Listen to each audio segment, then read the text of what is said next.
Hah? Serius doi nyalonin diri jadi presiden? Beneran gak nih? Beneran. Lah iya Giring. Ya, saya memang memberanikan diri untuk maju sebagai calon presiden di 2024. Dan di video ini, saya akan jelaskan alasannya.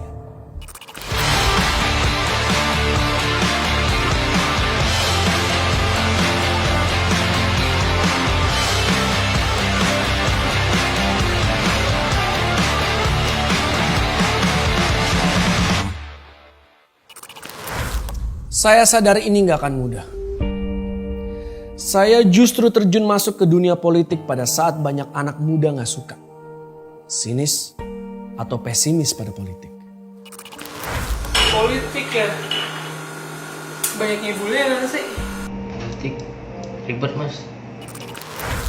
Kita boleh aja benci politik, tapi suka gak suka, banyak keputusan penting yang terkait diri kita diambil melalui sistem politik. Contohnya nih, kalau ada kepastian hukum, efeknya dunia usaha bisa tumbuh dengan baik. Dan buat kita, cari kerja jadi gampang. Nah, kepastian hukum itu ditentukan oleh apa ya? Ya sistem politik. Bagi saya dan jutaan anak muda lainnya, ada dua pilihan. Diam dan melihat orang lain yang menentukan arah masa depan, atau turun dan terlibat menentukan masa depan kita sendiri. Saya memilih untuk turun dan terlibat. Saya percaya bahwa anak muda justru harus melibatkan diri lebih lagi dalam politik. Ini adalah cara agar suara kita didengar, diperhitungkan, dan bisa menentukan masa depan yang kita inginkan. Izinkan saya bercerita tentang latar belakang hidup saya, sehingga akhirnya mengambil keputusan besar ini. Saya lahir dari keluarga biasa, keluarga kelas pekerja. Saat krisis 98 karena beban ekonomi yang berat, bapak saya terserang stroke dan akhirnya meninggal dunia. Salah urus politik pada masa itu membuat hidup keluarga saya dan jutaan anak muda lainnya jadi sangat berat. Politik hanya bikin semua orang susah. Perjumpaan kedua saya dengan politik datang tidak terduga. Jadi gini, selama puluhan tahun rumah keluarga saya di Jakarta langganan kena banjir.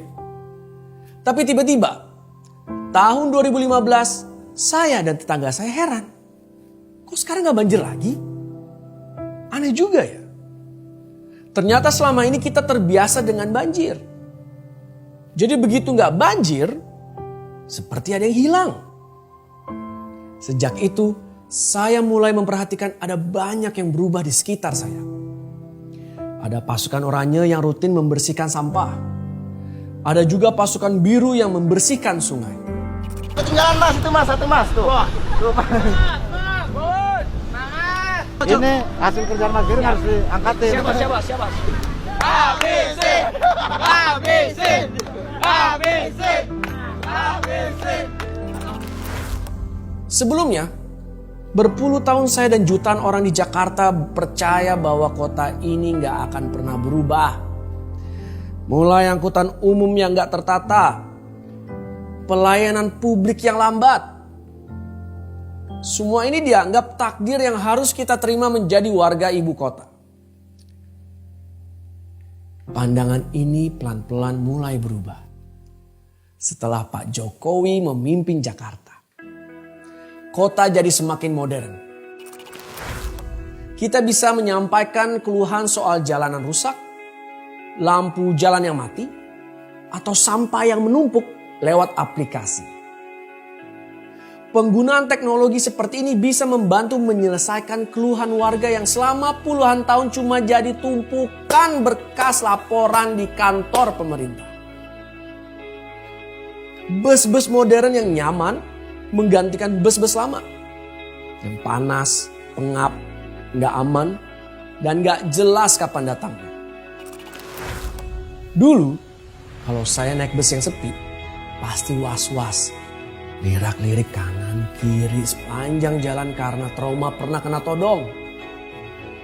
Tapi sekarang, kalau naik bus sepi malah senang. Bisa dengerin musik, kadang sampai ketiduran. Halte tujuan saya kelewatan. Taman-taman hijau mulai dibangun di seluruh kota, menggantikan pemandangan yang gersang dan kotor. Bertahun-tahun kita semua yakin bahwa ide membangun transportasi bawah tanah adalah mustahil. Itu ide gila. Karena Jakarta kan sering banjir.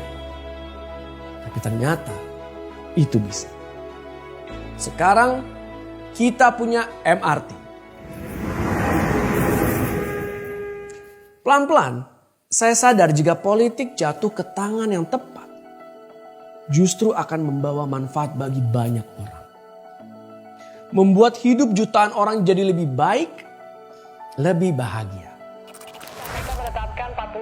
Saya paham. Banyak generasi muda yang kecewa dengan gak percaya politik karena merasa diabaikan, ditinggalkan. Dan akhirnya politik menjadi sesuatu yang gak menarik.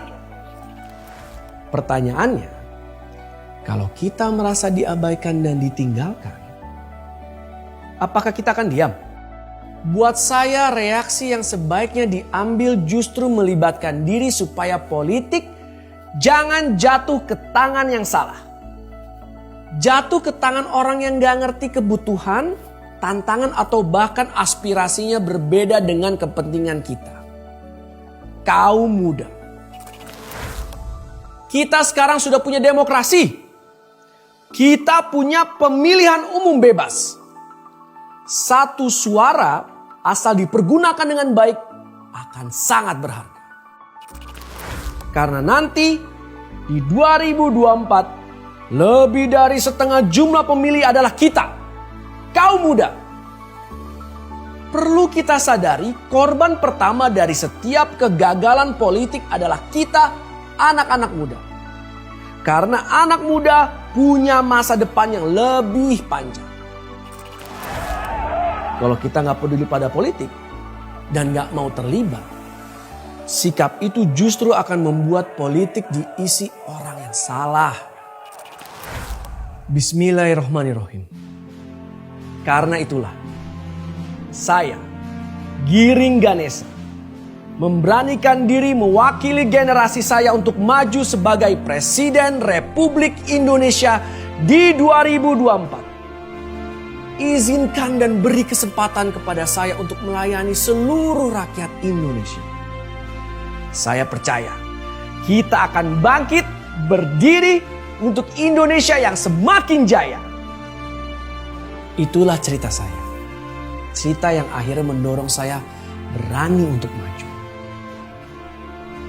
Kita semua punya cerita tentang kegagalan, rasa sakit, dan perjuangan untuk bangkit. Dengan berbagi cerita, kita dapat saling menularkan semangat supaya tidak putus asa dan supaya bisa bangkit dari kegagalan. Saya sudah berbagi cerita. Sekarang, kirimkan cerita kamu dengan hashtag Indonesia Bangkit. Mention saya di Facebook, Twitter, atau Instagram. Kisah kamu akan saya tayangkan di media sosial saya.